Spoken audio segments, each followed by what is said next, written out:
Asa Bennett. Now, this next story may make you think a little bit when you take your dog next for a walk in the woods or the park. We're talking about tick-borne diseases, which can have really serious consequences for humans as well as animals.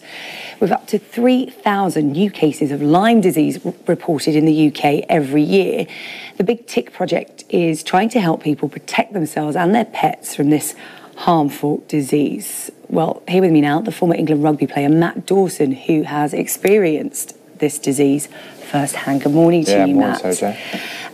Now, Lyme disease, we're starting to hear more about it as we learn more about it. Talk to me about your experience. How did you contract it? I was just doing some training in a park in West London and got bit, didn't know about it. A tick's obviously gone off an animal, gone into the grass. I've been rolling around doing my training. It's gone onto my back. And yeah, really, I just had a general checkup. They saw all the rash, diagnosed with Lyme, but then it had got into my heart, scar tissue in my heart. I had to have a few procedures over the years. So that's the bite that we're looking at now, is it? No, that's not my bite. Mine was, well, that's not my bite, but that's very similar. But it doesn't always manifest itself. So to be honest, I got involved in the Big Tick Project because I was inundated with people who were asking, you know, what to do. They're having these experiences, the pictures that you see in there, or they're struggling in some way, shape or form. And to be honest, I didn't know where to go. I didn't know how to direct anything. So there aren't there can be symptoms like this, but often people will have it for a number of months, maybe years, without knowing. Yeah. What were your symptoms? How quickly were you diagnosed? And how vital is it that you catch it quickly? Yeah, it's imperative that you catch it quickly. My symptoms were pretty obvious. I had one of those rashes on my back, and you get blood tested, and it came back as positive. But the speed in which I was diagnosed was crucial. A lot of people who have Lyme, they may have probably caught it from their animal at home, their pet, their cat, their dog. Yeah. They've not taken any kind of prevention for their pets. It's gone off their pets, gone onto them. They don't really know about it, and all of a sudden, you know, the realization is that a tick can carry a disease that can affect humans, not just the pets. So that's where the focus, and I thought, you know, there isn't any prevention for humans, as I said, so let's focus on where the prevention is, and the work that Bristol University and MSD did was around animals.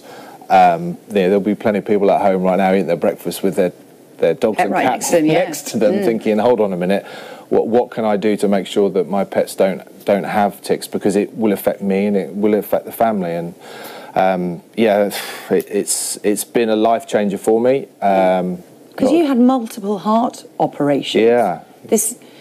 You can be cured of Lyme, but it leaves behind massive health implications that you're still battling with now. Yeah, still, you know, on daily medication, still having regular checkups. Can't do any hard exercise that's going to raise my heart rate. Which is a former sportsman, which is quite a little bit tricky, because, you know, I don't want to be flogging myself every single day, but I still want to be doing exercise. So I have to be quite careful about that. My kids can't hide behind the door and come out and scare me and surprise me. Those sorts of things you've got to be really careful with, because you don't want to be shocking the heart. And it's very difficult to rest the heart totally, as you could rest your hamstring or a muscle that I was used to. So it is a little bit tricky day to day.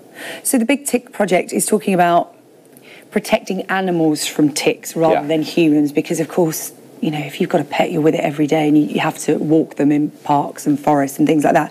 So it's about protecting the animal rather than the human, because that's how you contract it normally. Making sure that the preventative measures are as good as you possibly can be. You know, go into the vet. Go to the.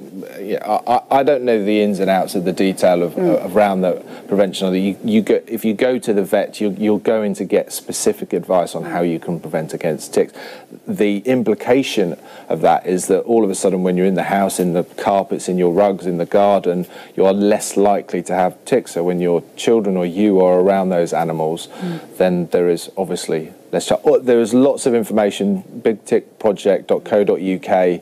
As I said right at the top, I have hundreds of emails of people just not knowing what to do. There's a lot of uncertainty. All those cases, those 3,000 cases increasing every year of Lyme disease, and people just don't know what to do. So hopefully there's a target, there's an area for some people to go to get a little bit more informed. Okay, well, Matt, really interesting to talk to you. Thank you very much for coming in to talk about the Big Tick project.